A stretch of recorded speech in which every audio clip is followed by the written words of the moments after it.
शंकरं शंकराचार्यं केशवं बादरायणं सूत्रभाष्यकृतौ वन्दे भगवन्तौ पुनः पुनः। श्रुतिस्मृतिपुराणानाम् आलयं करुणालयं नमामि भगवत्पादं शंकरं लोकशंकरम्। ईश्वरो गुरुरात्मेति मूर्तिभेदविभागिने व्योमवद्व्याप्तदेहाय दक्षिणामूर्तये नमः। दक्षिणामूर्तये नमः।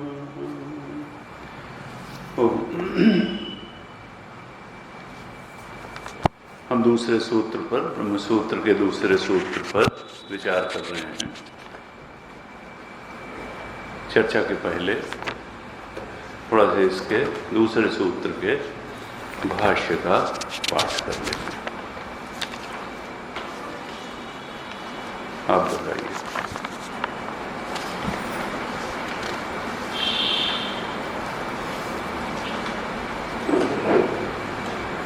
पेज नंबर 43 के दूसरे पैराग्राफ से दूसरी लाइन से पाठ करें। पेज 43 या कागज जो दिया है उसे आप दोहराइए। ब्रह्म जिज्ञासितव्यम इति उक्तम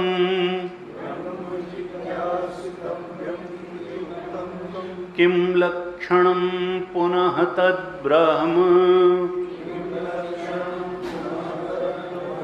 इति अतः आह भगवान् सूत्रकारः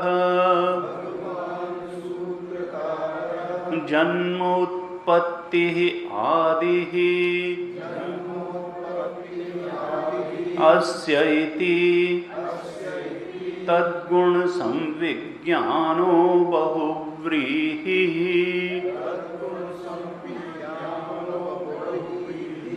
जन्मस्थिति भंगम समासार्थः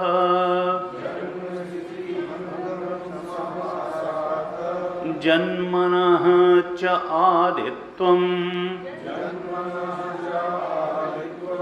श्रुति निर्देश अपेक्षम् वस्तुवृत्त अपेक्षं च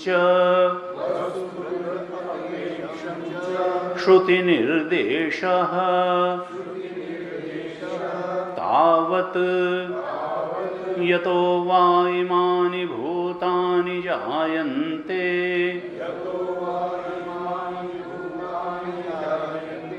इति अस्मिन् वाक्ये जन्म स्थिति प्रलयानां क्रमदर्शनात्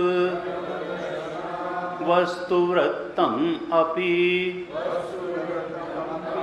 जन्मना लब्धसत्ताकस्य धर्मिणः स्थिति प्रलय संभवात् अस्य इति प्रत्यक्ष आदि सन्निधापितस्य धर्मिणः इदमानिर्देशः षष्ठी जन्मादिधर्म संबंधार्थाः यतः इति कारणनिर्देशः अस्य जगतः नामरूपाभ्यां व्याकृतस्य अनेककर्तृभोक्तृसंयुक्तस्य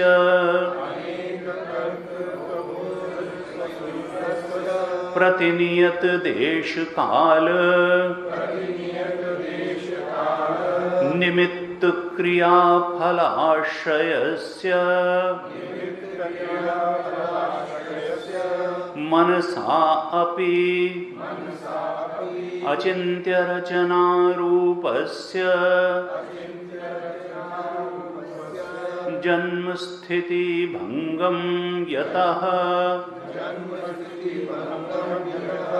सर्वज्ञात सर्वशक्तेः कारणात् भवति तद्ब्रह्म इति वाक्यशेषः अन्येषाम् अपि भावविकाराणां त्रिषु एव अंतर्भावम् इति जन्मस्थितिनाशानाम् इह ग्रहणम् यास्क परिपठितानां तु जायते अस्ति इत्यादीनां ग्रहणे ते येषां जगतः स्थिति काले संभाव्यमानत्वात् मूल कारणात् उत्पत्ति स्थिति नाशाः जगतः न गृहीताः स्युः इति आशंकेत तन्माशंकीति यो उत्पत्तिः ब्रह्मणः तत्रैव स्थितिः प्रलयश्च ते एव गृह्यन्ते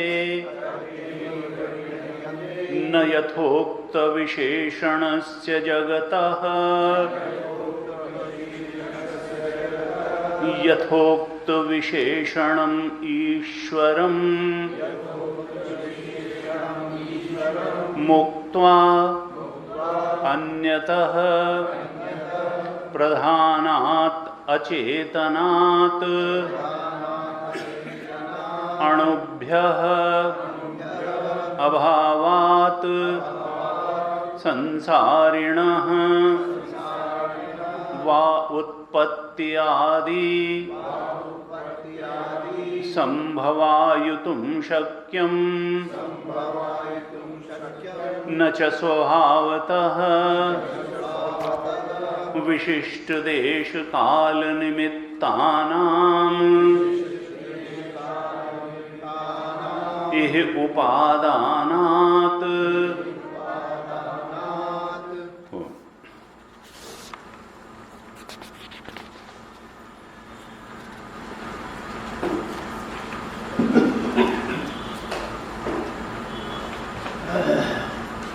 जन्माद्यस्य यथा दूसरा सूत्र, ब्रह्म सूत्र का दूसरा सूत्र, और ये भागवत के एकदम प्रारंभ में भी ये आता है, जन्माद्यस्य यथा। क्योंकि ये जो कुछ हमको दिखाई देता है, अनुभव में आता है, समझ में आता है, उसी को पकड़ करके, उसी का इशारा लेकर के हम वहां तक पहुंच सकते हैं जो हमें दिखाई नहीं देता, जो हमारी बुद्धि के परे है, और जो वास्तविक सत्ता है। यानी फ्रॉम नोन टू अननोन हम चल सकते हैं। और जब वो जो अननोन है वो नोन हो जाएगा, तो जो नोन है उसकी वास्तविक स्थिति भी मालूम पड़ जाएगी। क्योंकि वो अननोन जिसको हम नहीं जानते हैं, जो सबस्ट्रेटुम है, जो अधिष्ठान है नोन का, सत्य वही है। तब नोन का मिथ्यात्व ज्ञात हो जाएगा और अननोन का सत्यत्व ज्ञात हो जाएगा, क्योंकि तब अननोन नोन हो जाएगा। लेकिन उसको पकड़ करके वहीं से चला जा सकता है, जहां आप खड़े हैं यात्रा वहीं से शुरू हो सकती है। यात्रा बीच के किसी पड़ाव से शुरू नहीं हो सकती है। अगर हम संसार में खड़े हैं, अगर हम जीवत्व में खड़े हैं, अगर हमको संसार के भोगों में सुख दिखाई दे रहा है, अगर हम मरने से डरते हैं, अगर हमको अपने अंदर ज्ञान की कमी लगती है, अगर हमको अपने अंदर आनंद की कमी लगती है, तो फिर हमको शुरुआत तो यहीं से करनी पड़ेगी और फिर वहां तक पहुंचना पड़ेगा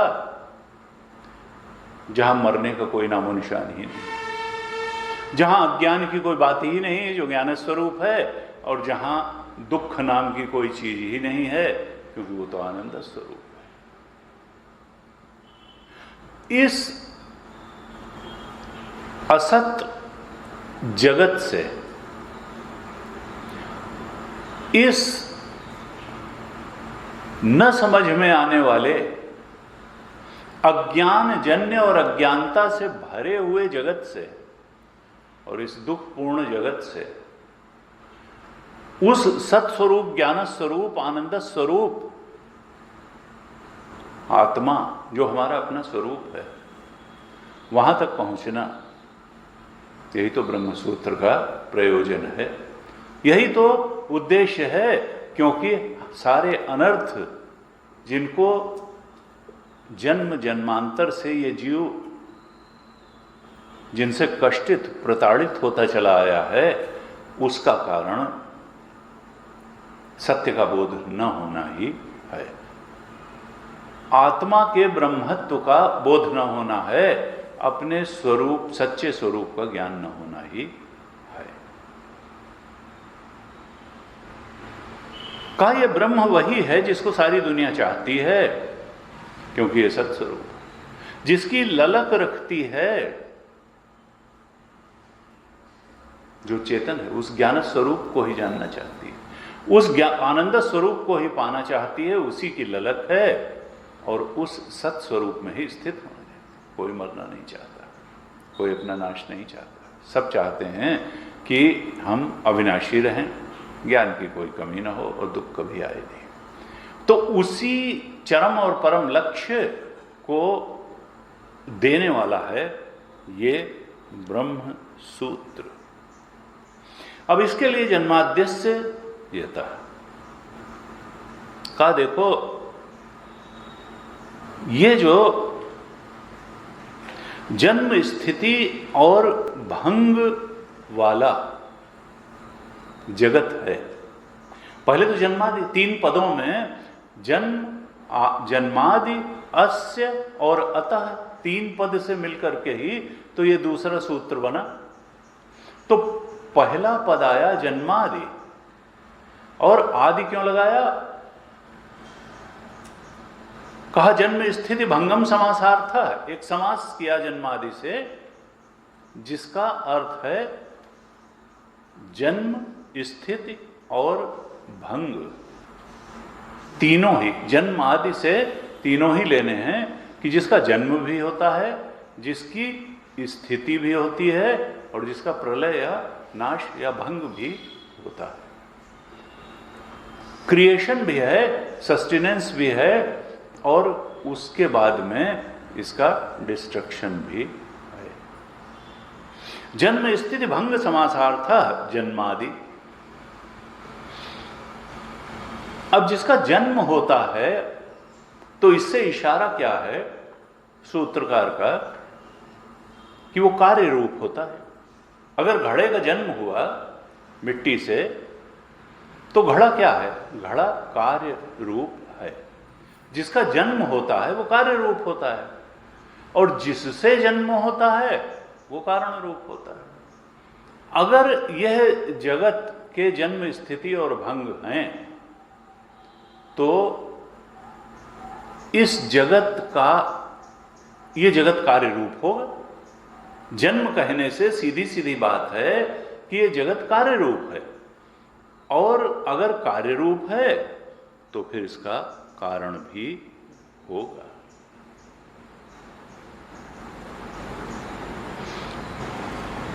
कहा जन्मादि, और फिर अस्य, हमने पिछली कक्षा में चर्चा की थी कि अस्य शब्द इदम शब्द का षष्ठी का रूप है, क्योंकि संबंध षष्ठी का होता है, काके की संबंध बताना है, इसलिए इदम न कह के अस्य कहा, क्योंकि जन्म, स्थिति और भंग से संबंध बताना है।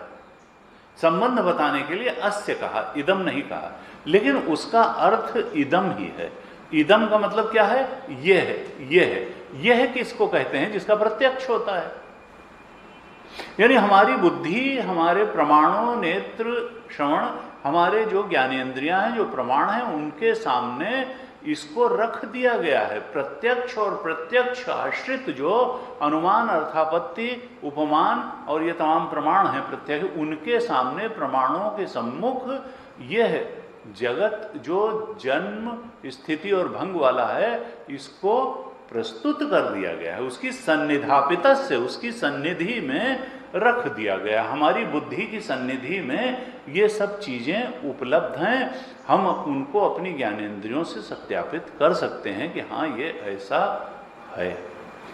तो जन्मादि से कहा कि ये कार्य रूप है, और कार्य रूप है तो इसका कोई कारण भी होगा, और अगर कारण है तो उसकी तलाश करनी है। कहा यतः इति कारण निर्देशः, यतः 3 जो शब्द कहे तो कहा जन्मादि से तो कहा कि ये कार्य रूप है, और इदम से कहा कि ये जो जगत है इसका जन्म स्थिति और भंग से संबंध है, यानी जगत इसके जन्मादि हैं।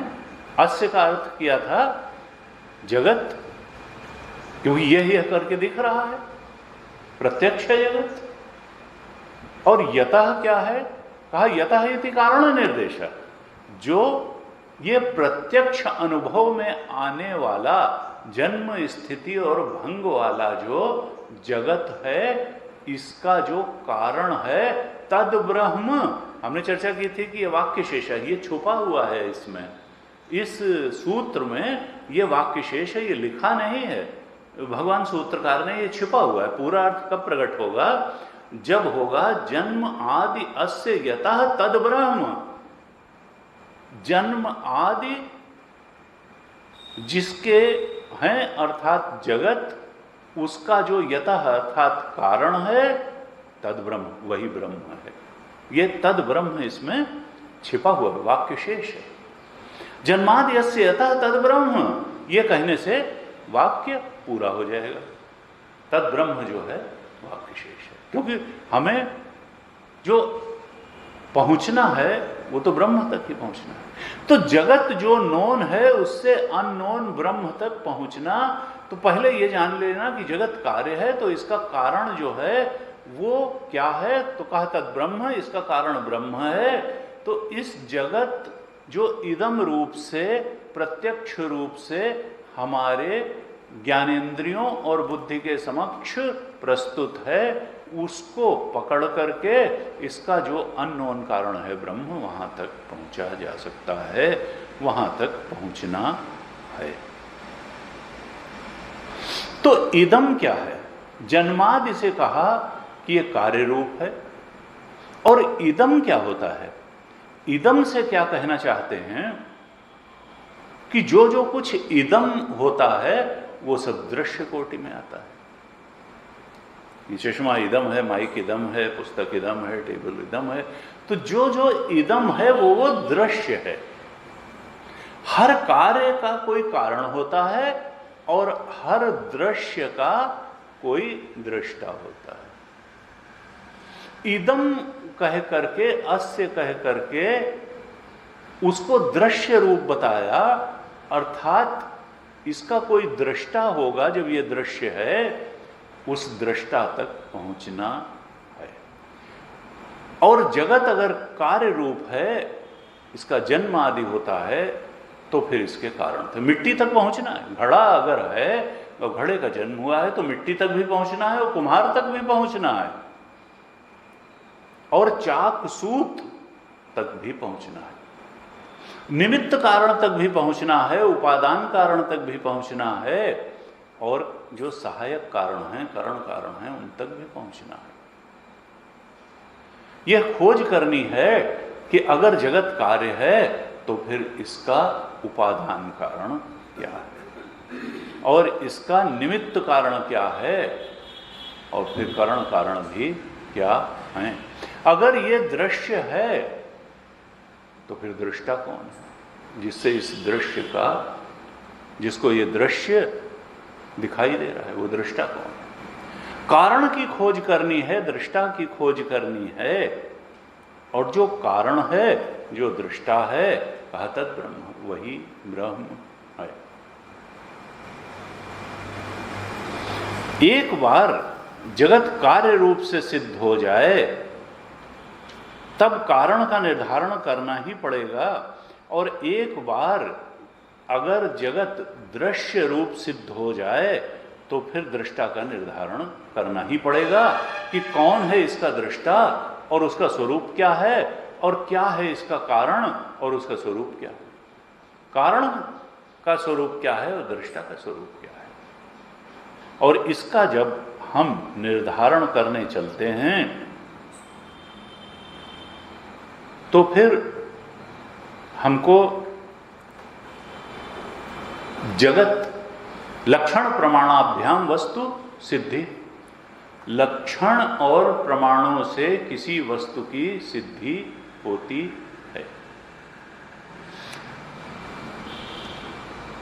हमको जगत के लक्षण भी ढूंढने पड़ेंगे, हमको ब्रह्म के लक्षण भी ढूंढने पड़ेंगे। कारण किन लक्षणों वाला है यह भी निर्धारित करना पड़ेगा, और जगत किन लक्षणों वाला है यह भी निर्धारित करना पड़ेगा, और किन प्रमाणों से वो लक्षण पकड़ में आते हैं। जो जगत के लक्षण हम निर्धारित करेंगे वो भी ज्ञात होना चाहिए, और जो ब्रह्म के लक्षण होंगे वो किन प्रमाणों से पकड़ में आते हैं, उनके लिए प्रमाणों की खोज भी करनी पड़ेगी। अब यहां भाष्यकार ने कहा यत्र यद जन्म, कहा अस्य जगतः, ये जो जगत है ये कैसा है, इसके लक्षण क्या हैं। तो जगत के 4 विशेषण भगवान शंकराचार्य बता रहे हैं।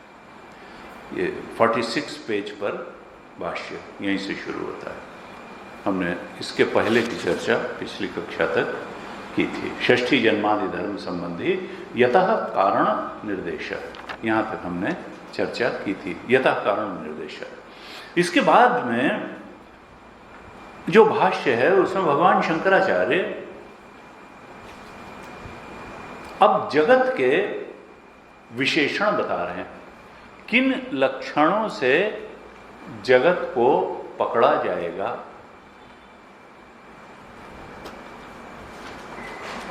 और फिर ईश्वर का विशेषण भी बताएंगे, ब्रह्म का विशेषण भी बताएंगे। तो पहले जगत का विशेषण बताते हैं। 4 विशेषण बहुत सूत्र रूप में बताए। कहा अस्य जगता, जगत ऐसा है। कैसा है अस्य जगता? नाम रूपाभ्याम व्याकृतस्य,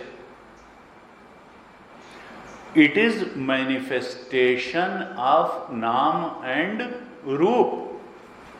व्याकृतस्य, व्याकृत का मतलब क्या है कि जो पहले अव्याकृत था, प्रकट नहीं था, और बाद में क्या हुआ, व्याकृत हुआ और प्रकट हो गया। क्या प्रकट हुआ? कहा नाम और रूप। जगत में क्या है? 2 ही तो चीजें हैं, नाम और रूप के अलावा क्या है। हमारे ऋषियों ने इस पूरे जगत को 2 बातों में ही बांट करके देख लिया। कहा एक तो प्रत्यय या रूप है और एक नाम है। हर एंटिटी का, हर प्रत्यय का एक नाम होता है और हर नाम का एक रूप होता है। ये जगत नाम रूप के अलावा कुछ नहीं है।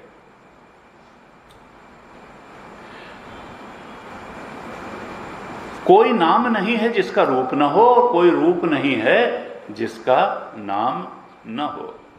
तो ऋषियों ने इस सारी सृष्टि को प्रत्यय गोचर और शब्द गोचर इसी के रूप में देख लिया। यानी तमाम सारी अनेक अनेक चीजें हैं और सब का एक रूप है और एक नाम। नाम रूपाभ्याम व्याकृतस्य, पहला विशेषण जो जगत का दिया कि ये नाम और रूप का प्रगटीकरण है। नाम रूप की अभिव्यक्ति है,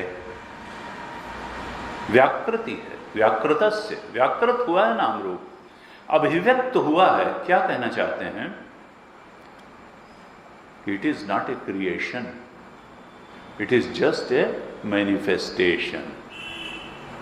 ये अनमैनिफेस्ट से मैनिफेस्ट होता है, मैनिफेस्ट से अनमैनिफेस्ट होता है।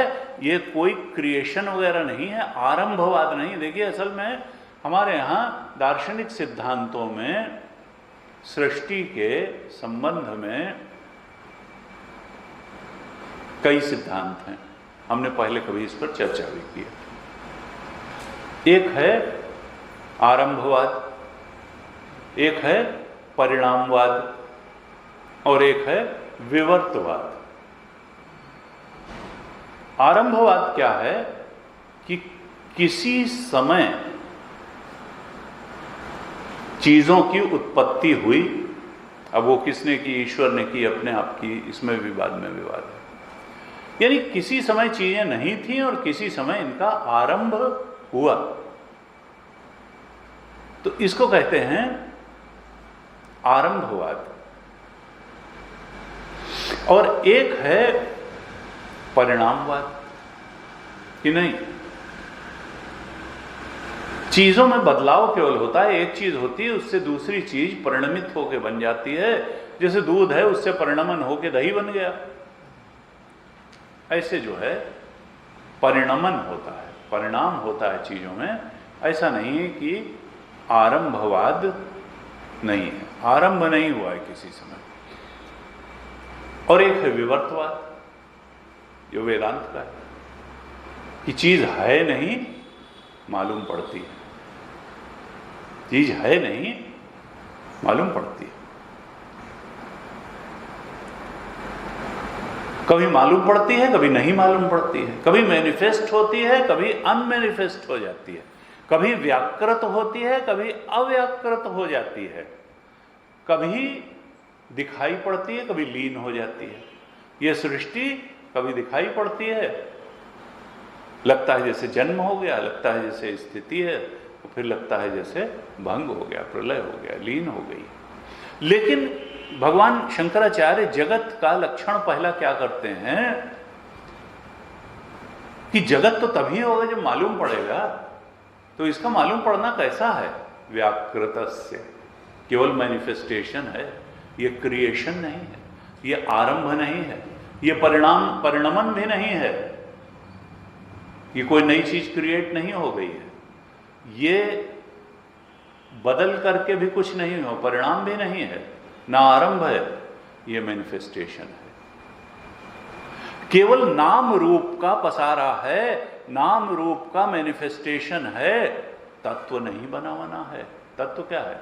दृश्य विवेक में कहा अस्ति भाति प्रियम, और नाम रूप 5 चीज है, जिसमें अस्ति भाति प्रियम तो अधिष्ठान का लक्षण है। सच्चिदानंद, अस्ति माने सत्य जो है, जो भाति का मतलब ज्ञान स्वरूपता, चित्त स्वरूपता, और प्रियम का मतलब आनंद स्वरूपता। अस्ति भाति प्रियम, वो तो अधिष्ठान है, हमारा आत्मा है, ब्रह्म तत्व है, चेतन तत्व है, वो सत्य चित्त आनंद है, अस्ति भाति प्रियम है।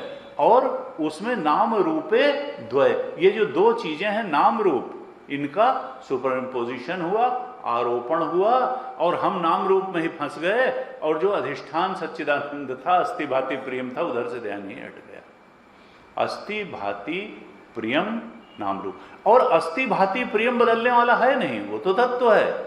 ये नाम रूप जो है कभी व्याकृत होते हैं और कभी अव्याकृत हो जाते हैं, कभी मैनिफेस्ट होते हैं और कभी अनमैनिफेस्ट। ये जीव कभी देहधारी होता है और कभी प्रलय काल में उसी मूल प्रकृति में लीन हो जाता है, अपना सुषुप्त होकर पड़ा रहता है। और जब जीव सुषुप्त होकर पड़ा रहता है तो फिर जगत की कोई जरूरत ही नहीं, क्योंकि जगत तो जीव के भोग के लिए तो जगत है, जगत भी लीन हो जाता है। जीव की वासनाएं लीन हो गई, जीव लीन हो गया तो जगत भी लीन हो गया।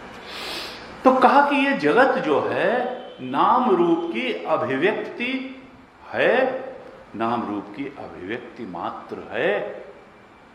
तात्विक दृष्टि से ये सच्चिदानंद नहीं, तात्विक दृष्टि ये नाम रूप कोई तत्व रूप नहीं है।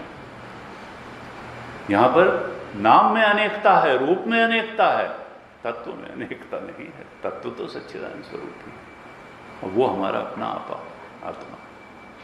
कहा अस्य जगतः नाम रूपाभ्याम व्याकृतस्य, पहला लक्षण दिया। फिर दूसरा लक्षण क्या करते हैं? गुरु जी कहते देखो ये कितना तर्क परिपुष्ट है भगवान शंकराचार्य जी का भाष्य, और काव्य जैसा है और कसे हुए विचार हैं।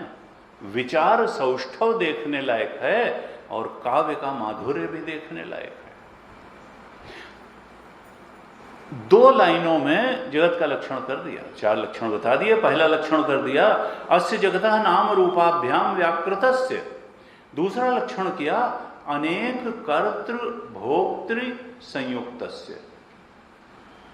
ये जगत नाम और रूप की अभिव्यक्ति है। और दूसरा कहा कि अनेक कर्ता भोक्ता जीवों से संयुक्त है। अनेक कर्तृ भोक्तृ संयुक्त से, जीव तो हमको समझना पड़ेगा कि कर्ता भोक्ता ही तो जीव है, और जीव है क्या? कहा ये क्या है जगत? अनेक कर्तृ भोक्तृ संयुक्तस्य। यहां अनेक कर्ता भोक्ता अर्थात जीव हैं। नाम रूप का की अभिव्यक्ति है और अनेक कर्ता भोक्ता जीवों से ये भरा हुआ है। यहां अनेक जीव रहते हैं, अनेक जीवों से ये संयुक्त है।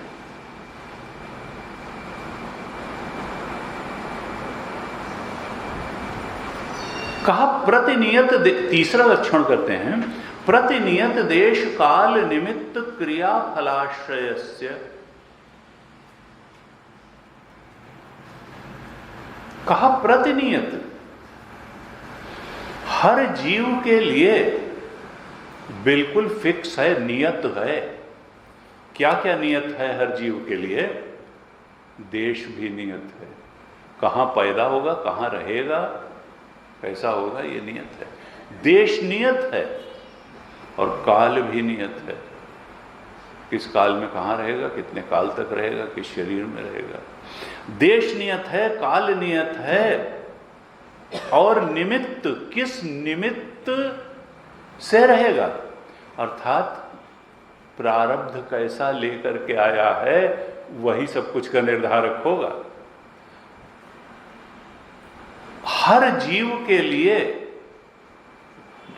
नियत है, देश भी नियत है, काल भी नियत है, निमित्त अर्थात प्रारब्ध भी नियत है। जैसा प्रारब्ध लेकर के आए हो वैसा पाओगे। प्रारब्ध भी नियत है, निमित्त भी नियत है, और फिर क्रिया भी नियत है। परिस्थिति होगी, उसमें अपने जैसी तुम्हारी वासनाएं होंगी उसके अनुसार तुम क्रिया करोगे, वासना की पूर्ति के लिए कर्म करोगे, तो क्रिया भी नियत है। और फिर वासनाजन्य इच्छाओं की पूर्ति के लिए जैसे कर्म करोगे तो वैसे ही फल भी पाओगे, तो एक तरह से फल भी नियत है। तो देश भी नियत है हर जीव के लिए, काल भी नियत है, प्रारब्ध निमित्त या प्रारब्ध भी नियत है, और क्रिया भी नियत है, और फल भी नियत है। और ये जो पांचों चीजें हैं इनका जो आश्रय है उसको कहते हैं जगत। देश काल निमित्त क्रिया फल आश्रयस्य अस्य जगत। जगत का तीसरा विशेषण ये बता दिया। हर जीव के देश काल निमित्त क्रिया और फल का जो आश्रय है वो जगत है। जगत ना हो तो कहाँ रहेगा, कहाँ क्रिया करेगा, कहाँ फल पाएगा। प्रारब्ध जो लेके आया है वासनाजन्य इच्छाओं की पूर्ति उसकी कहाँ होगी, कर्म कहाँ करेगा। तो कहा ये पांचों का आश्रय जगत है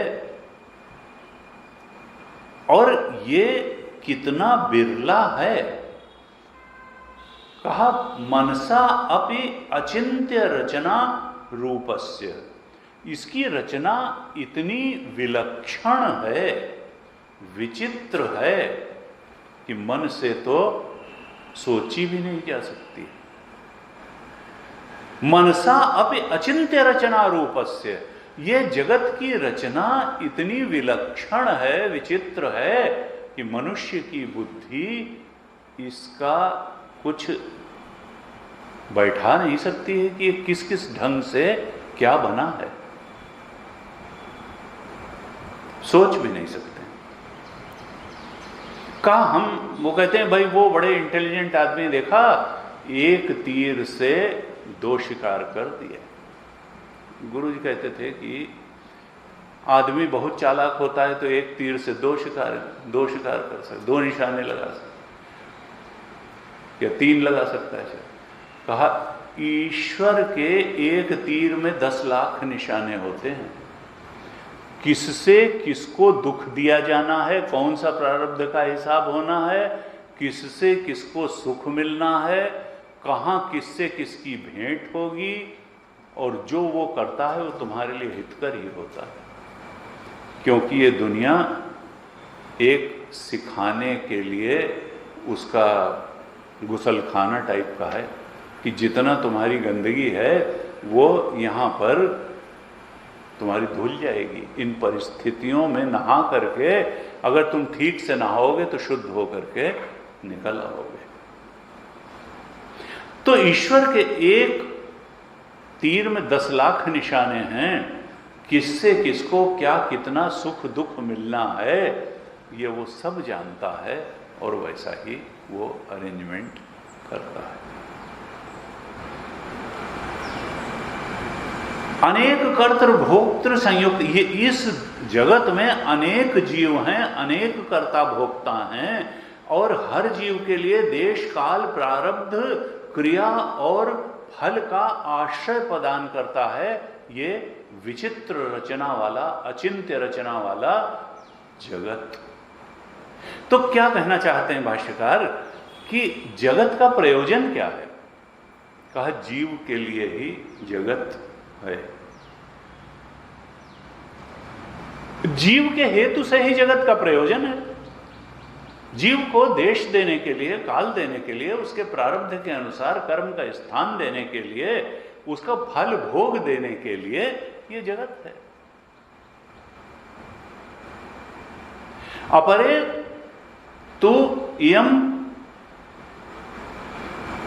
इयम इतः तु अन्याम प्रकृतिम विद्धि में पराम जीव भूताम महाबाहो ययेदम धार्यते जगत। कहा भूमिरापो नलो वायो खम मनो बुद्धिरेव च अहंकार इतीयम में भिन्ना प्रकृति अष्टधा। ये तो मेरी जो है जड़ प्रकृति है, ये जो अष्टधा प्रकृति है ये तो मेरी अपरा प्रकृति है। इस अपरा प्रकृति जिससे मिलकर के जगत बनता है ये है किसके लिए? कौन इसको धारण करने वाला है? किसके उपयोग के प्रयोजन के लिए है? कहा जो इससे अलग एक जीव भूताम महाबाहो, जीव रूप मेरी जो परा प्रकृति है असल में वही इस जगत को धारण करने में हेतु है। अनेक अनेक जीवों को उनके कर्म का आश्रय देने के लिए और फल भोग देने के लिए ये जगत की रचना हुई है। अपरा इयम इतः तु अन्याम प्रकृतिम विद्धि में पराम, वो मेरी प्रकृति, ये जो चेतन जीव है ये मेरी परा प्रकृति है। जीव भूताम महाबाहो ययेदम धार्यते जगत। देखिए कैसा बड़ा स्टेटमेंट गीता में भगवान ने दे दिया कि जीव इस जगत को धारण करने वाला है। क्योंकि जीव को कि वासनाजन्य इच्छाएं न हो, इच्छाओं के अनुसार उसको कर्म न करना हो, कर्म के अनुसार फल न भोगना हो, तो फिर इस जगत का कोई मतलब नहीं है। तो उसको भोग देने के लिए, उसको कर्म का स्थान देने के लिए, उसको देश काल प्रदान करने के लिए, प्रारब्ध अनुसार उसके जो निमित्त है उसके अनुसार क्रिया के लिए स्थान और फल देने के लिए है। तो इस जगत का जो प्रयोजन है वो तो असल में जीव का जो हेतु है उसी के लिए जगत है।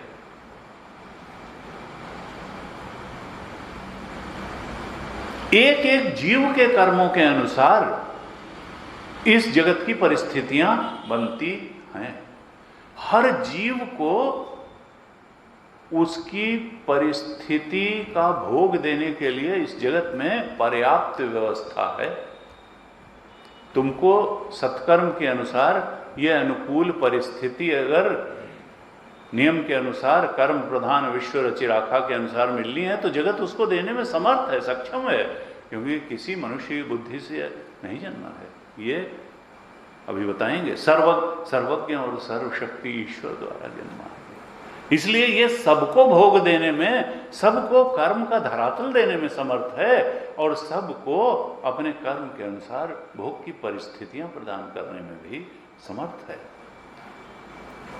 प्रतिनियत देश काल निमित्त क्रिया फलाश्रयस्य मनसा अपि अचिंत्य रचना। और हम अपनी बुद्धि से इसके कॉम्प्लिकेशंस को, इसके एक तीर से लगाए गए हजारों लाखों निशानों को समझ नहीं सकते।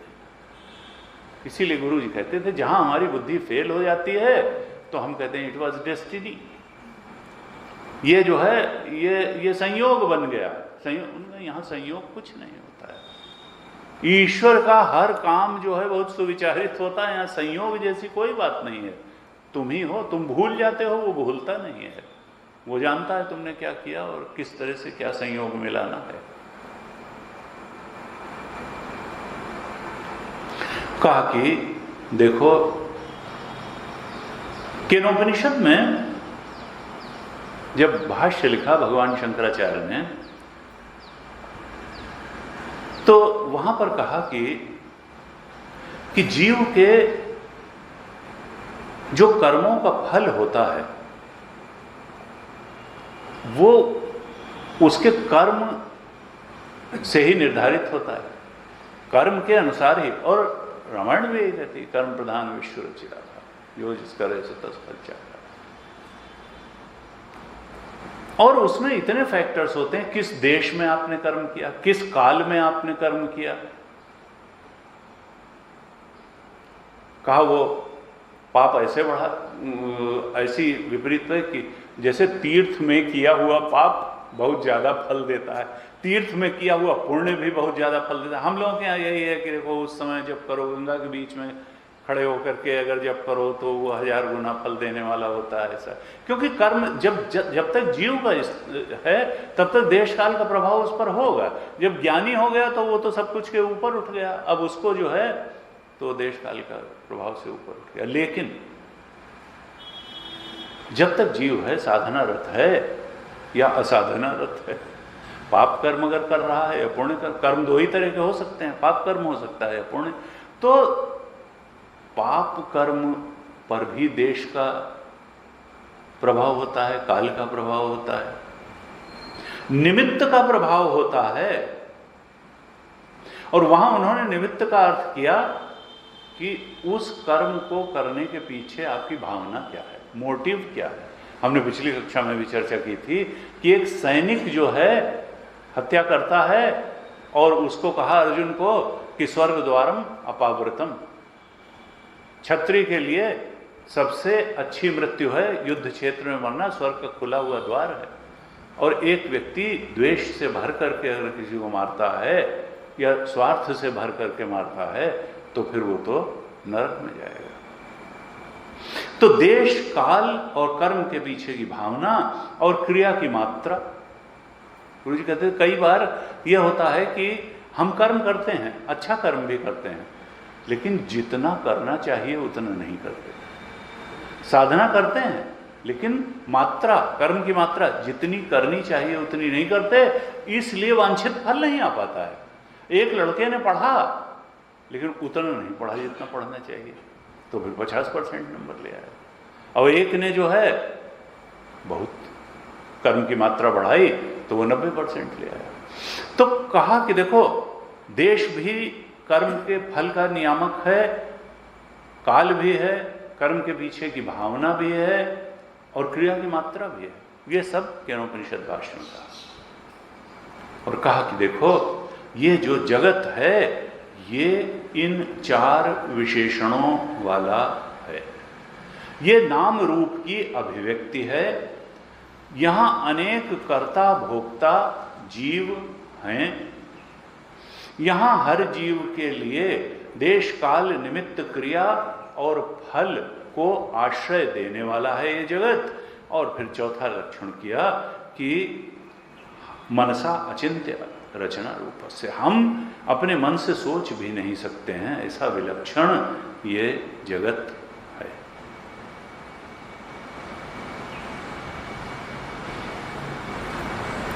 अब कहते हैं, जन्म स्थिति भंगम यतः, जिससे इस 4 विशेषताओं वाले जगत का जन्म स्थिति और भंग होता है। जन्म स्थिति भंग यतः सर्वज्ञात सर्वशक्तेः कारणात् भवति। जिस सर्वज्ञ और सर्वशक्ति कारण से इन 4 लक्षणों वाले जगत का जन्म स्थिति और भंग होता है, तद ब्रह्म, वही ब्रह्म है। ये ब्रह्म का लक्षण कर दिया। जगत के लक्षण से ब्रह्म का लक्षण किया। कहा कि 4 लक्षण पहले जगत के बताए कि इन 4 लक्षणों वाला तो जगत है। अस्य जगतः, नाम रूप की अभिव्यक्ति वाला है, अनेक कर्ता भोक्ता जीव वाला है, देश काल निमित्त क्रिया फल का आश्रय है, मन से सोचा नहीं जा सकता है। ऐसा इन 4 लक्षणों वाला, 4 विशेषताओं वाला जो जगत है, उसकी जन्म स्थिति और भंग जिस सर्वज्ञ और सर्वशक्ति कारण से होती है, वही ब्रह्म है। जन्म स्थिति भंगम यतः सर्वज्ञात सर्वशक्तेः कारणात् भवति तद ब्रह्म इति वाक्य शेषा। यही वाक्य शेष। ये 4 विशेषणों वाले जगत को, हे साधक, तुम ठीक तरह से समझ लो कि जगत की स्थिति क्या है। ये मैनिफेस्टेशन है। यहां तत्व नहीं है, तत्व तो कुछ और है। It is just a manifestation, केवल व्याकृत है। ये आरंभ नहीं है, ये परिणाम नहीं है, ये केवल अभिव्यक्ति है, नाम रूप की अभिव्यक्ति है। और नाम रूप सत्य नहीं होते, सत्य तो अस्तिभाति प्रियम है। कहा ये ऐसे इन 4 विशेषणों वाले जगत की जन्म स्थिति भंग जिस कारण से होती है, और वो कारण कैसा है, 2 ही विशेषताएं उस कारण की दी। एक कहा सर्वज्ञात और एक कहा सर्वशक्ति है। एक तो कहा कि वो सर्वज्ञ है और दूसरा कहा सर्वशक्ति। सर्वज्ञ और सर्वशक्ति। सर्वज्ञ सर्वशक्ति का अर्थ क्या है? का देखो, शक्ति जो है वो हमेशा क्रिया सापेक्ष होती है।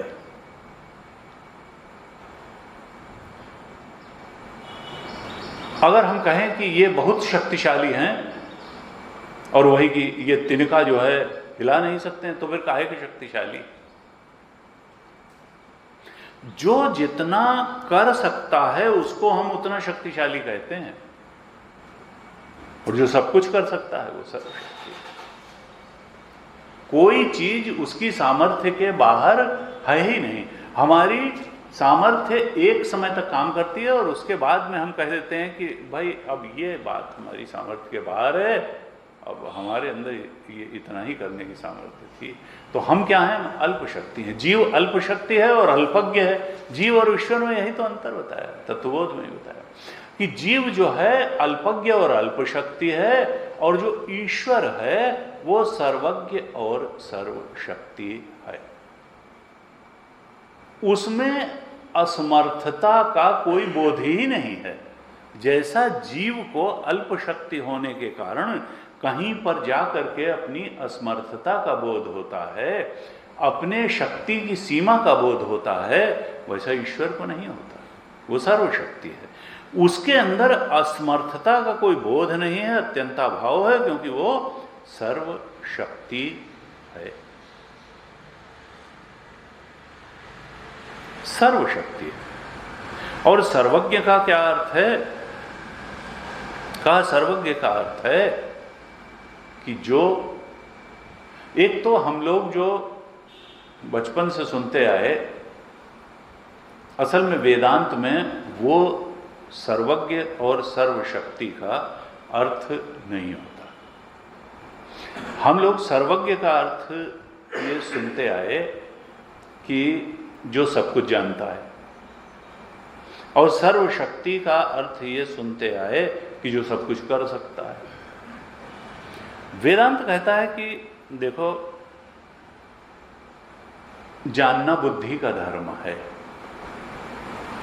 जानना बुद्धि का धर्म है, और कोई बुद्धि ऐसी नहीं हो सकती जो एक समय में एक साथ सब कुछ जान सकती हो। तो सर्वज्ञ का वेदांत में अर्थ है जो सर्व रूप से दिखने में सक्षम हो, यानी नाम रूप के सर्व नाम रूप के रूप में वही अपने को प्रकट कर रही है। सर्वज्ञ का ये अर्थ है। जितने भी नाम रूप हैं वो उसी का प्रकटीकरण हैं। वो किसी भी नाम और रूप, सर्वम खलु इदं ब्रह्म, वो सब रूपों में, सब नामों के रूप में अपने को अभिव्यक्त करने में सक्षम है। वो है सर्वज्ञ का वास्तविक अर्थ वेदांत में। ये नहीं कि वो सब कुछ जानता है। वो क्यों जानेगा? उसके निगाह में तो कुछ है ही नहीं उसके अलावा। जो सर्व रूप से दिखता है वो सर्वज्ञ है। और सर्वशक्ति का वेदांत में क्या अर्थ है वास्तव में? कि जो स्वतः सिद्ध है, जिसको अपनी सिद्धि के लिए अन्य किसी प्रमाण की आवश्यकता नहीं है, वो तो स्वतः सिद्ध है। वो सब कुछ के रूप में अपने को प्रकट कर सकता है। वो सर्वरूप है और वो स्वतः सिद्ध है। सर्वशक्ति का अर्थ है स्वतः सिद्ध, और सर्वरूप, सर्वज्ञ का अर्थ है जो सर्वरूप में दिखता है, वही दिखता है।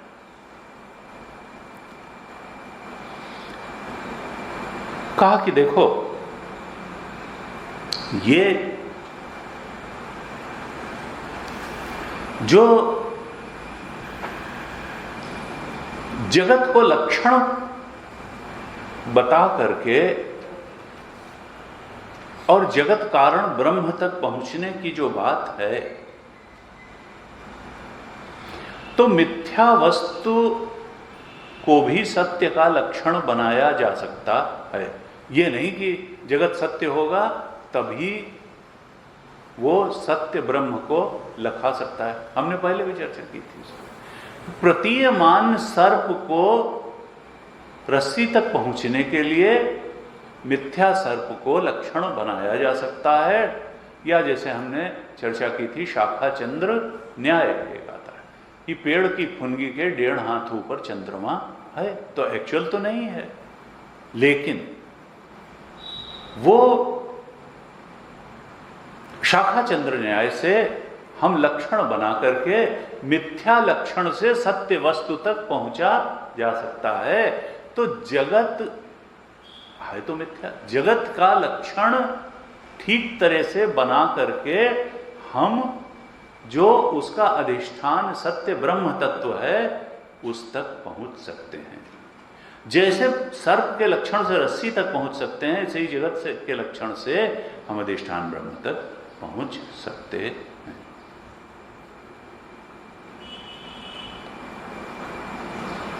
कहा जो वृत्ति को हम इदम करके देख सकते हैं, सबसे सूक्ष्म चीज जिसको हम इदम करके देख सकते हैं वो हमारी अपनी वृत्तियां हैं, थॉट्स हैं। अच्छा, अब जो है क्रोध का विचार, मित्र का विचार आया, शत्रु का विचार आया, बाजार का विचार आया, फलानी वस्तु का, फलाने संबंधी का विचार आया, बचपन का, युवावस्था का विचार आया, तो हम अपने विचारों के को सबसे सूक्ष्म वस्तु हमारे ही अंतर जगत में या जगत में क्या है विचार, और जिनको हम देख सकते हैं। ये जो वृत्तियों का दृष्टा है वही आत्मा है। और वेदांत क्या कहना चाहता है कि जो वृत्ति है ये तो जगत का पार्ट है, और जो इसका दृष्टा है वो आत्मा है।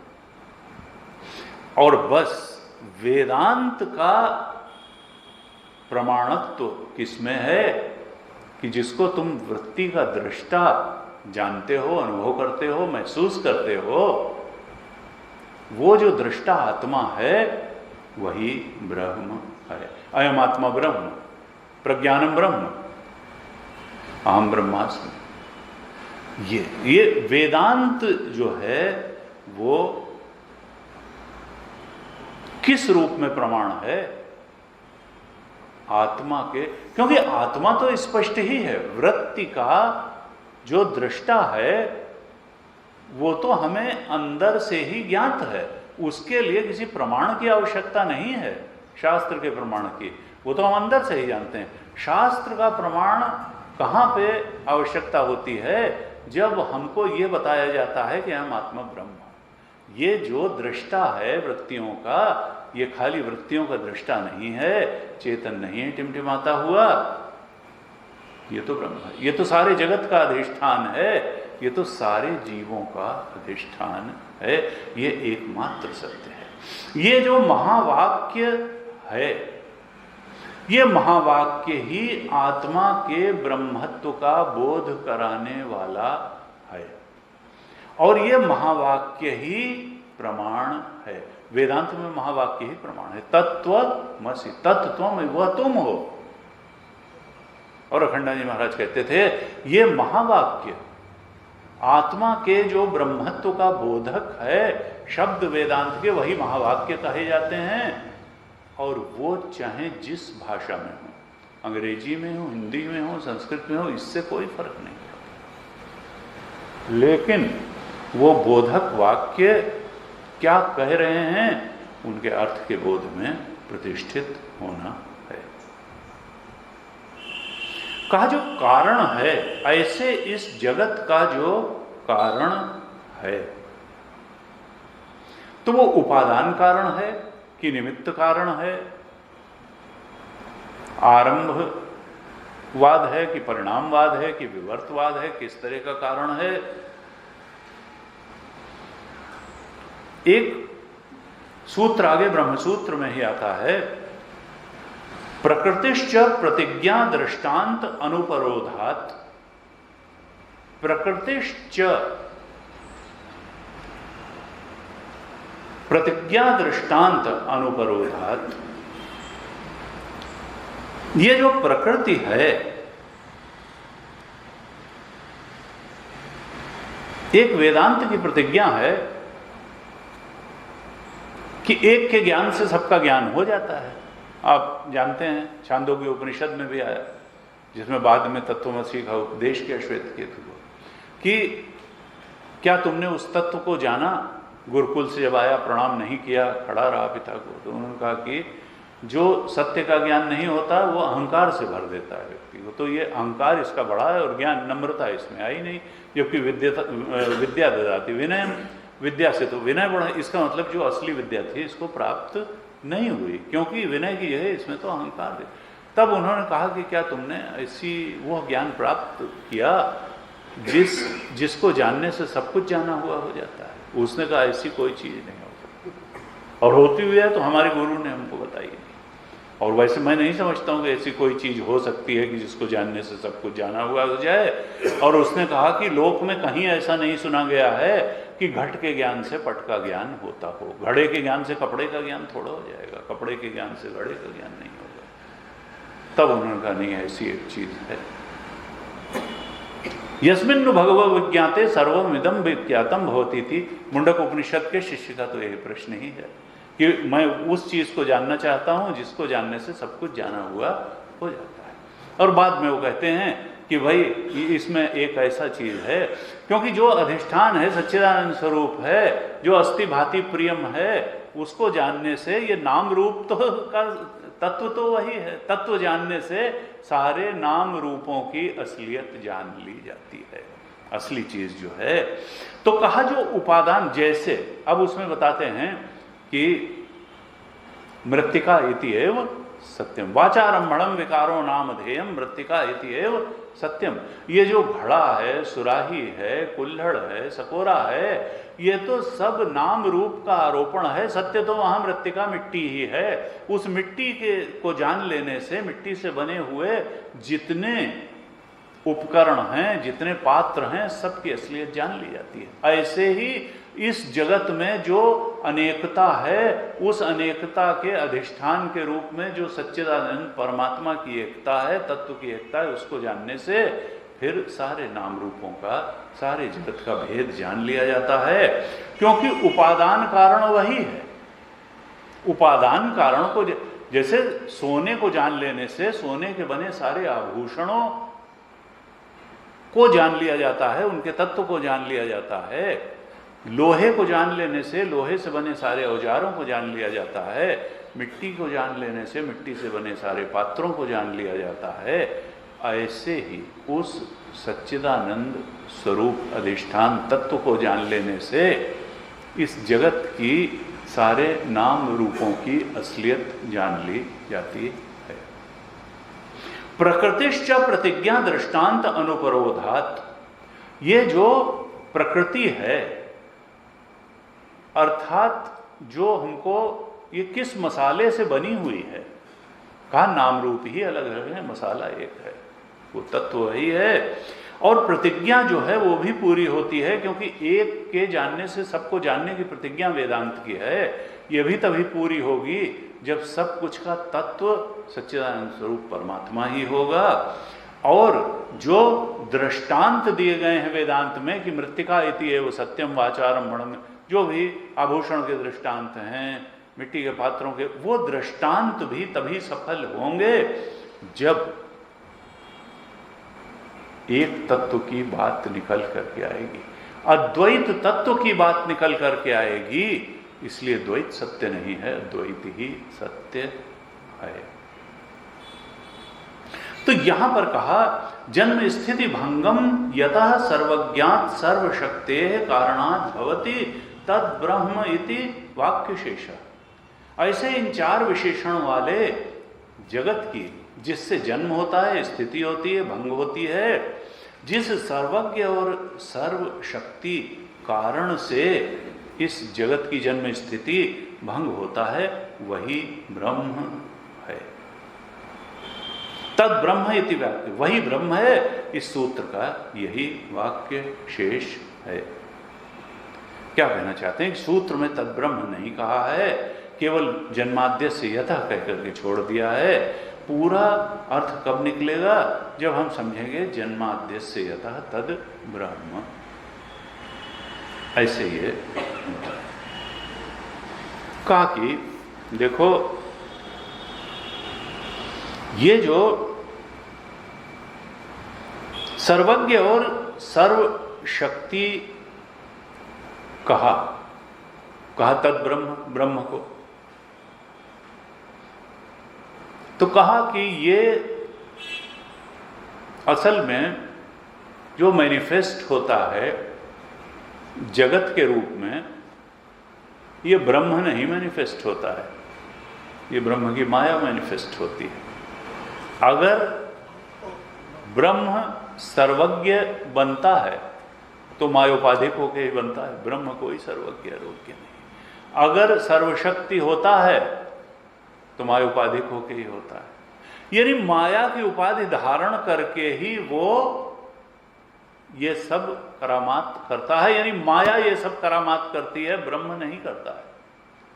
तुलसी बाबा ने बहुत सावधानी, यन माया वशवती विश्वम अखिलम ब्रह्मादि देवासुरा यत सत्वादि अम्रशैव भाति सकलम रज्जौ यथा अहेर भ्रमा यत पादप्लवमेकमेव हि भवाम बोधे स्थितिर्षावताम वंदे हम तम अशेष कारण परम रामाख्यमीशम हरिम। कहा यन माया वश, जिसके बस में, ब्रह्म के बस में, ब्रह्म क्यों किसी को बस में करेगा, उसके अलावा तो कुछ है ही नहीं। कहा उसकी माया के वश में है सब कुछ। शंकराचार्य भगवान ने कहा कि अव्यक्त नामनी परमेश शक्ति, ये तो अव्यक्त नाम वाली है, कुछ इसके रूप का निर्धारण नहीं हो सकता, ये पता नहीं है भी कि नहीं है, लेकिन ये अव्यक्त नाम वाली है और भगवान की शक्ति है, परमेश्वर शक्ति। उसी शक्ति से एक रचई बस गुण बस जाके त्रिगुणात्मिका में, और प्रभु प्रेरित नहीं निज बलता के। अपनी कोई शक्ति, ब्रह्माश्रय माया है, ब्रह्म की शक्ति से ही कार्य करती है, ब्रह्म कुछ नहीं करता, माया ही करती है। अव्यक्त नामनी परमेश्वर शक्ति एक रचई जग गुण बस जाके, प्रभु प्रेरित नहीं निज बलता के। एक दुष्ट अतिशय दुख रूपा ता बस जीव परा भव रूपा। ये अविद्या जो है, और कहा माया की दो ही शक्तियां हैं, एक आवरण शक्ति और एक विक्षेप शक्ति। आवरण शक्ति से वो हमारे स्वरूप सच्चिदानंद स्वरूप को छिपा देती है, और फिर विक्षेप शक्ति से उसी सच्चिदानंद अधिष्ठान को कभी जीव के रूप में दिखा देती है और बाहर जगत के रूप में दिखा देती है। तो माया के पार दैवी हेषा गुणमयी मम माया दुरत्या मामे वे ये प्रपद्यन्ते माया में ताम तरंती थे। ये माया की ये सारी का सीता जी को चरण में जाओ, तब माया खलु नर्तकी विचारी। माया तो नर्तकी की तरह है, और ये ब्याहता पत्नी की तरह सुख देने वाली है, ये नर्तकी की तरह भटकाने वाली है माया। माया खलु नर्तकी मोहन नार नार के रूपा पन्नगारी रीति अनुपा। देखो गरुड़ जी, तुम तो सीता जी का चरण पकड़ लो। क्योंकि सीता जी जो है जनक सुता जब जनन जानकी अतिशय प्रिय करुणा निधान की, ताके जुग पद कमल मनावो जा सुकृपा निर्मल मति पाओ। वो तुम्हारी बुद्धि को शुद्ध कर देंगी। रामायण की गायत्री कही है, भक्ति माता से अपने हृदय को भर लो, संसार की आसक्ति से दूर चले जाओ। ऐसा अगर करोगे, प्रभु के चरणों की भक्ति करोगे, माता जी की सेवा करोगे, तो माया खलु नर्तकी बिचारी ये जो है तुम्हें परेशान नहीं कर पाएगी। लेकिन भक्तिहीनता अगर रही हृदय में, तो फिर व्यक्ति संसारासक्त हो ही जाएगा। इसलिए भगवत भक्ति संसारासक्ति को छुड़ाने के लिए बहुत ही आवश्यक है। लेकिन है सब खेल माया का, ब्रह्म का नहीं है। कहा यन माया वशवर्ती विश्वम अखिलम ब्रह्मादि देवासुरा यत सत्वादि अमृषैव भाति सकलम। है तो मृषा, झूठ है, लेकिन गैर झूठ लगता है, अमृषा लगता है। क्यों? क्योंकि अधिष्ठान रूप में तो वो सत्व बैठा हुआ है, ब्रह्म सत्व बैठा हुआ है, वो सच्चिदानंद बैठा हुआ है। इसलिए सच्ची रस्सी चूंकि अधिष्ठान में है, इसलिए झूठा सर्प भी सच्चा लगता है। चूंकि वो अधिष्ठान में सच्चिदानंद स्वरूप परमात्मा बैठे हैं, इसलिए झूठा जगत भी सच्चा लगता है। यत सत्वादि, उसके सत्व से अमृषैव गैर झूठ लगता है ये झूठा जगत। रज्जो यथा अहेर, वही दृष्टांत दिया, जैसे रस्सी के होने की वजह से सर्प सच्चा लगता है नहीं, वहां जो चीज है ही नहीं वो सच्ची लगती है। अब इससे मुक्ति कैसे पाएं? सर्प और सर्प के भय से, सारे अनर्थ से मुक्ति कैसे पाएं? कहा उन्हीं के चरण पकड़ लो, राम जी के चरण पकड़ लो। यत पादप्लवमेकमे वही भवाम बोधे स्थितिरुषा। जो इस भवसागर के पार जाने की इच्छा वाले हैं, भगवान के चरण कमल ही इस भवसागर से पार जाने के लिए एकमात्र नौका है। तितिरुषाम, जो पार जाना चाहते। यत पादप्लवमेव, कहा वंदे हम, तुलसी वगैरह मैं उन्हीं की वंदना करूंगा पूरी रामायण में। वंदे हम तम अशेष कारण, सब कुछ जब समाप्त हो जाता है तब भी वो रहता है, वो अशेष कारण है। जब जगत लीन हो जाता है, जीव की वृत्तियां लीन हो जाती हैं, सब कुछ लीन हो जाता है, तब भी जो बचा रहता है अशेष कारण। यतः इति कारण निर्देश, वही अशेष कारण, परम कारण है, अशेष कारण है। उसी की मैं वंदना, उन्हीं को राम जी कहता हूं। वंदे हम तम अशेष कारण परम रामाख्यमीशम हरि। उन्हीं परम कारण को, अशेष कारण को मैं राम जी कहता हूं, ईश कहता हूं और सबके परे कहता हूं। रामाख्यम ईशम, हरिम कहता हूं, उन्हीं को हरि कहता हूं। हरि क्यों? क्योंकि दुख का हरण करने वाले हैं, वही सबके पूजनीय हैं, वंदनीय हैं, वही दुख का हरण करने वाले हैं, वही राम जी,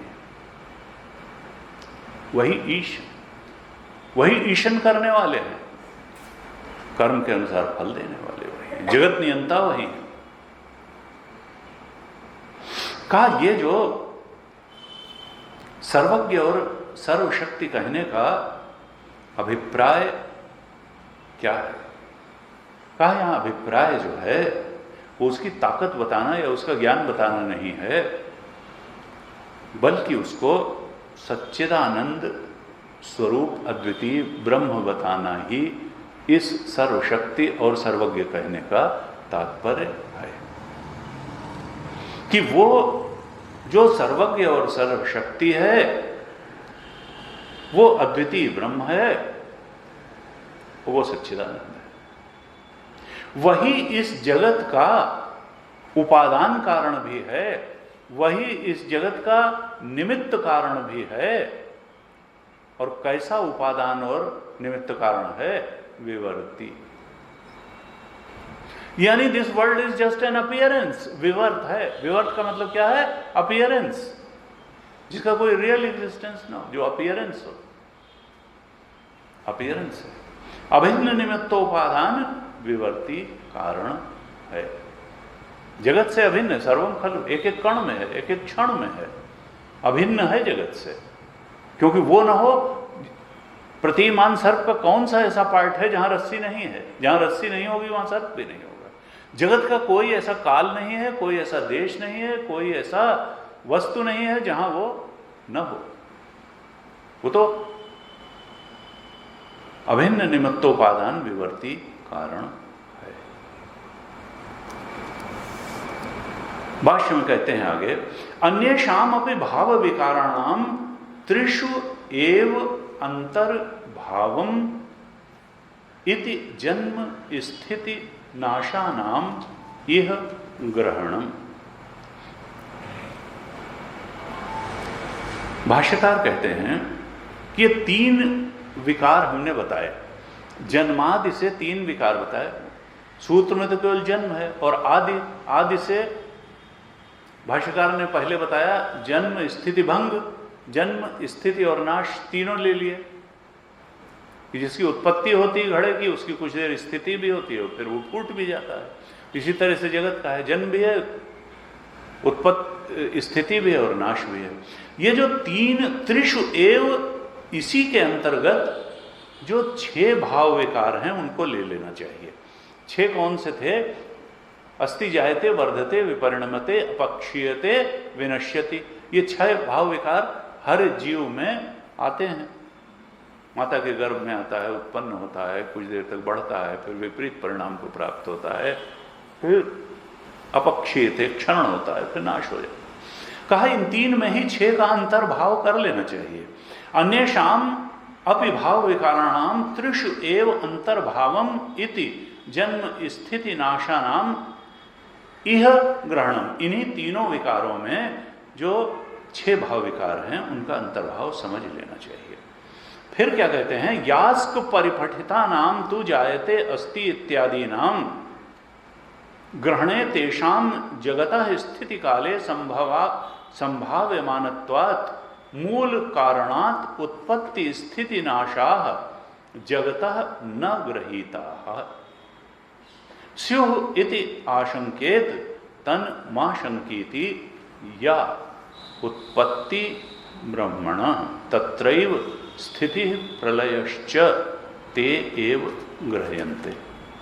कहते हैं यास्क परिपठिता नाम तु जायते अस्ति इत्यादि नाम ग्रहणे। यास्क मुनि ने 6 भाव विकार बताए। ये पुस्तक में हिंदी वाले में नीचे बीच में दिए हुए, जायते अस्ति वर्धते विपरिणमते अपक्षीयते विनश्यति, ये 6 भाव विकार बताए, हम लोग भी पढ़ते हैं। तो ये जो 6 भाव विकार बताए, तो कहते हैं भाष्यकार कि ये भाव विकार तो जब जगत की स्थिति होगी तभी दिखाई देंगे। अगर तो जगत लीन हुआ तब ये 6 भाव विकार तो दिखाई नहीं देंगे, तब इनका कारण ब्रह्म रहेगा कि नहीं रहेगा। उन्होंने कहा कि देखो, ये भाव विकार रहें और चाहे न रहें, वो ब्रह्म तो रहेगा ही। ये 6 भाव विकार तो जगत की स्थिति काल में दिखाई देंगे कि भाई उत्पत्ति है, स्थिति है, जायते अस्ति। ये जो मूल कारण है ब्रह्म,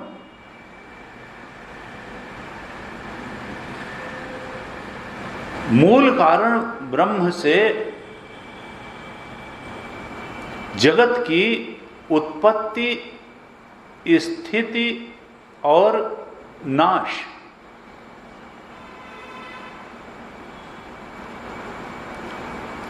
का ग्रहण कब होगा? यास्क मुनि के कहने से यह होगा। कहा जब जगत यास्क मुनि थे ही नहीं तब भी ब्रह्म था। उन्होंने तो अपने अनुभव से देख करके ये 6 बातें बताई, इसलिए इन 6 बातों में यास्क मुनि या कोई मुनि प्रमाण नहीं है, इसमें प्रमाण श्रुति है।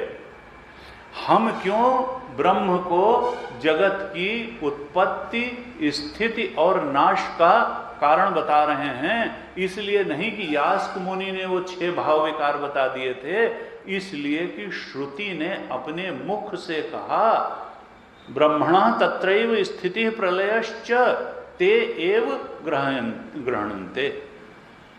कहा चूंकि श्रुति कहती है कि जगत की उत्पत्ति, स्थिति और लय जहां से होते हैं वह ब्रह्म है। क्या कहना चाहते हैं कि देखो, परम प्रमाण किसी ऋषि का वाक्य नहीं है, किसी ऋषि का अनुभव नहीं है।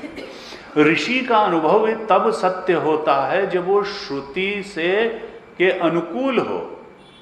अगर श्रुति के प्रतिकूल है,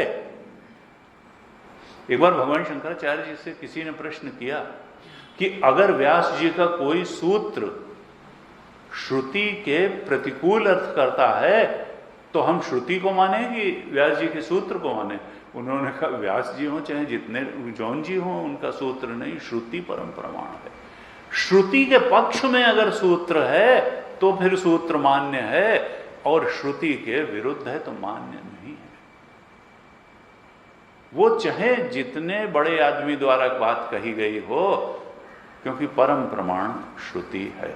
ऐसी भगवान शंकराचार्य की या हमारे सारे वेदांत की ऋषियों की श्रुति में श्रद्धा है और होनी चाहिए। इससे यही बताना चाहते हैं कि देखो, श्रुति जो है परम प्रमाण है।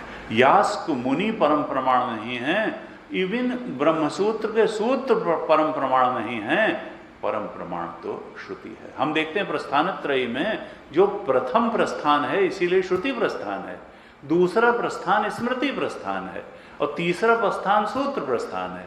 और स्मृति प्रस्थान वहां तक मान्य है, उस ढंग से मान्य है, इसीलिए गीता को मिस इंटरप्रेट कर देते हैं लोग, क्योंकि वो श्रुति के अनुसार चलते नहीं।